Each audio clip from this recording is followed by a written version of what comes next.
खुलुमबाय बे समाव बड'लेण्ड इंखं टेलिभिजननि स्टुडिअ आं मिथिका नार्जारि दिनैनि गाहाय रादाबफोराव दङ। एप्रिल दानाव खुंगोन पन्चायत बिसायख'थि। नरेन्द्र मदि आरो अमित शाहनि थाखाय बड'लेण्डआव गोजोन फैदों बुंदों हिमन्त। भटार आइडिजों लोगोसे आधार नाम्बारखौ लिंक खालामनो बिसायख'थि आय'गनि बिथोन। आसाम पुलिस कन्स्टेबलनि लिरनाय आनजादखौ फासायबाय। सेरफांगुरि ओनसोल सियाम सेंकिला गामिनि चक्र बसुमतारिया गोमानानै दङ। दानिया फैदोनि आबुं रादाबाव।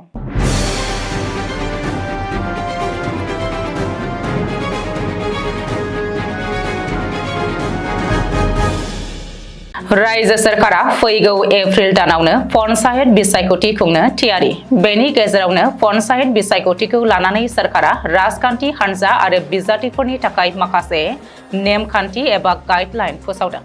बे नेमखान्थिखौ मानियोब्लासो पन्चायत बिसायख'थियाव बाहागो लानो हागोन। पन्चायत बिसायख'थिनि नेमखान्थि बायदियै मोनसेबो हान्जाया आरो रावबो बिजाथिया मन्दिर, मस्जिद आरो गिर्जाखौ राजखान्थिनि मन्च महरै बाहायनो मोननाय नङा आरो धोरोमखौ लानानै सोरखौबा दुखु मोनहोनाय बाथ्रा बुंनो मोननाय नङा। हारियारि सानस्रिजों रावनिफ्रायबो भट बिनो मोननाय नङा। भट मिरुनि 100 मिटार जानथायाव फोसावदिंनो मोननाय नङा।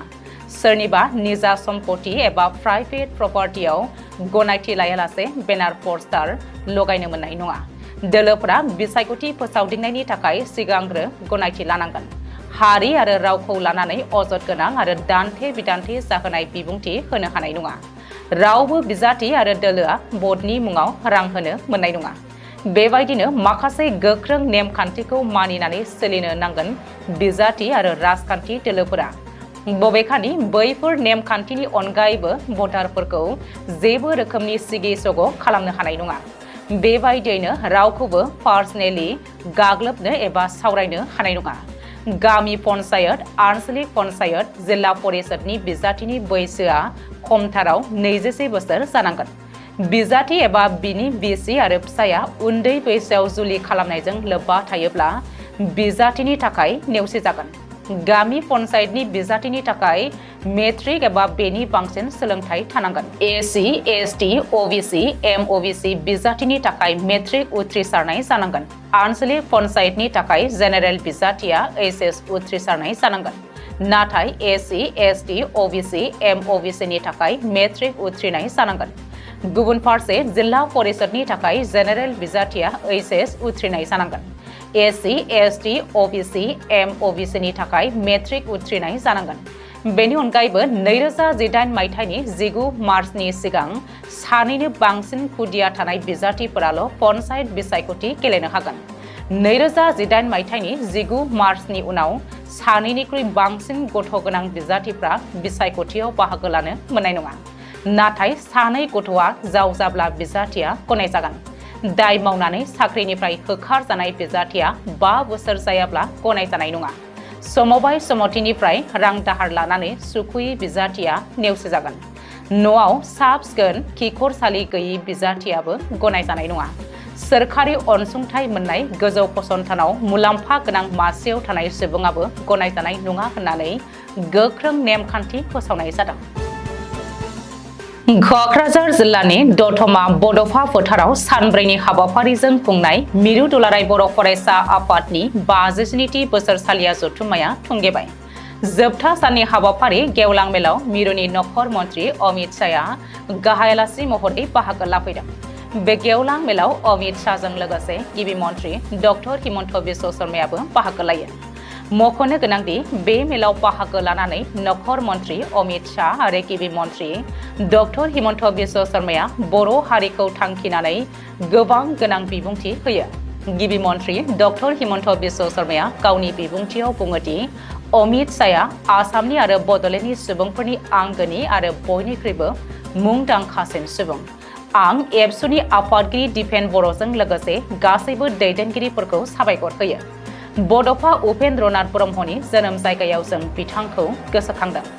गाहाय मन्त्रि आरो नखर मन्त्रिनि थाखाय दिनै बर' हादाबाव अरायथा गोजोन फैफिननो हाबाय। एबसुआ बर' हारिनि जौगानायाव गोबां बिहोमा होदों। गोदान मुगानि बर' रायजो दानायनि जाय सिमांखौ नुदोंमोन बे सिमांखौ नरेन्द्र मदि आरो अमित शाहआ मोगथाङाव जाफुंसार खालामदों। क'क्राझार मुलुगसोलोंसालिनि फोरोंथाया 15 एप्रिलनि सिगांनो जागायगोन। अदालगुरियाव जों गंसे मुलुगसोलोंसालि बिथांखि आरो गंसे मेडिकेल कलेज गायसनगोन। एबसुजों लोगोसे सावरायनानै एचएस आरो बिए आव बर' बिजोंनि फराफारिजों लोगोसे सोलोंथाइखौ जुरिगोन होननानैबो गिबि मन्थ्रि डक्टर हिमन्त बिश्व शर्माया बुंदों। मख'नो गोनांदि फैगौ अक्ट'बर दानाव गुवाहाटीनि सरोसजाय स्टेडियामाव बर' हारिनि बागुरुम्बा बारदै सिख्ला मोसानायखौ दिन्थिफुंनानै बुहुमनां जारिमिन सोरजिगोन एबा रेकर्ड खालामगोन। बड'फा उपेन्द्रनाथ ब्रह्मनि थैनाय सान 1 मे खालारखौ बिटिआरजों लोगो लानानै रायजो सरकारा बोसोरफ्रोमबो जर'खायै फालिनाय जागोन होननानैबो गिबि मन्थ्रि डक्टर हिमन्त बिश्व शर्माया गावनि बिबुंथियाव बुङो। भटार कार्डनि इपिक नम्बर दान्थे बिदान्थेनि गेजेरावनो हादरनि बिसायख'थि आय'गनि गेदेर बिथोन। आधार भान नम्बर लिंक खालामनायनि उनाव बे खेबाव भटार आइडि आरो आधार नाम्बारखौ लिंक खालामनो बिथोन होनाय जादों। मख'नो गोनांदि हादरनि बिसायख'थि आय'गआ हादरनि साफ्रोमबो नोगोरारिखौ आधार नाम्बारजों लोगोसे भटार फारिलाइ एबा भटारनि रेकर्डजों लोगोसे लिंक खालामनो बिथोन होदों। बेनि थाखाय बिसायख'थि आय'गआ गासैबो रायजो आरो मिरुजों खुंजानाय ओनसोलफोरनो बिथोन हरनाय जाबाय। Election commissioner of India Gyanesh कुमारआ बिथोनाव बुंनाय बायदिब्ला आधार नाम्बारजों भटार आइडिखौ सरजाबनो थाखाय मावख'गिरिफोरा नाजानांगौ। भटारनि फोथायजाथाव सिनायथिनि थाखाय आधार आरो मबाइल नाम्बारखौ सरजाबनो गासै नाजानायखौ खालामनांगौ। बिसायख'थि आय'गआ जोनोम आरो थैनायनि रेबगान्थि बायदियै भटार फारिलाइखौ गोदानसिन खालामनो बिथोन होदों। बुथ थाखोनि मावख'गिरिफोरखौ नखर नखर थांनानै जरिब खालामनोबो बिथोन होदों, जाहाथे 18 बोसोर आरो बेनि देरसिन गासैबो सुबुंखौ भटार महरै रेजिस्टार खालामनो हायो। मख'नो गोनांदि सिगाङाव आधार लिंक खालामनाया गोनांथार नङामोन, नाथाय बिसायख'थिनि रेबथुमनाय एबा फोसाबनाय आयेननि दफा 26B बायदियै भटार फारिलाइयाव थानाय जायखिजाया सुबुङा गोसो जायोब्ला गावसोरनि आधार नाम्बारखौ लिंक खालामनो हायो होननानै आयेन मन्थ्रि किरेन रिजिजुआ संसदआव बुंदोंमोन। रिपर्ट बायदिब्ला भारतनि बिसायख'थि आय'गनि सुलुङाव फोरमायथिनाय बायदिब्ला ECI ज्ञानेश कुमारआ 18 मार्चआव मिरुनि नखर मन्त्रालय आरो आयेन आफादनि मावख'गिरिफोरजों गुवारै सावरायगोन। आसाम पुलिस कन्स्टेबल थिसननायनि थाखाय खुंनो गोनां लिरनाय आनजादखौ फासायनाय जाबाय। आसाम पुलिस कन्स्टेबल AB आरो UB थिसनथायनि लिरनाय आनजादखौ फैगौ 23 मार्च खालि खुंनो थि खालामनाय जादोंमोन, नाथाय बे लिरनाय आनजादनि खालारखौ फासायबाय। 23 मार्चनि आनजादखौ फैगौ 6 एप्रिल खालिसो खुंफिनसिगोन होननानै सुलुङाव फोरमायदों।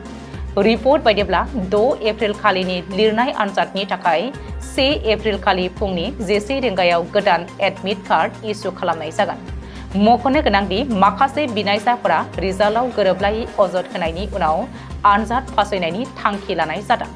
माखासे बिनायसाफोरा बेनि सायाव रोखा खेंफोरथिनाय होनो थाखाय DGPनि मावख' मोखाङावबो सोमावसारनायखौ नुनो मोननाय जादोंमोन। कार्ड अफ मार्कनि गेजेरावबो बिनायसाफोरनि गेजेराव फिनजाथाय सोमजिहोदोंमोन। रिपर्ट बायदिब्ला बिनायसाफोरा आसाम पुलिस कन्स्टेबलनि एडमिट कार्डखौ डाउनलड खालामनो थाखाय गावसोरनि एप्लिकेशन नाम्बार, मुं आरो जोनोम खालारखौ बाहायनांगोन।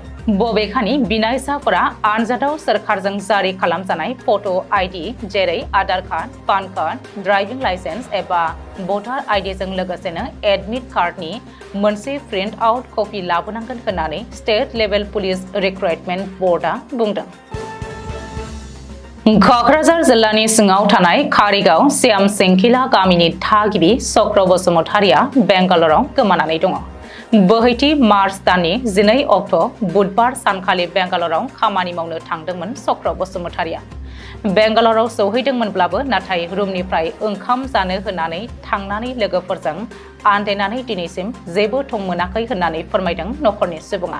बेनिखायनो सोरबाफोर बहाबाफोर नुसनबायोब्ला 6000967726 नाम्बाराव खौरां हरनो खावलायदों नखरनि सुबुङा।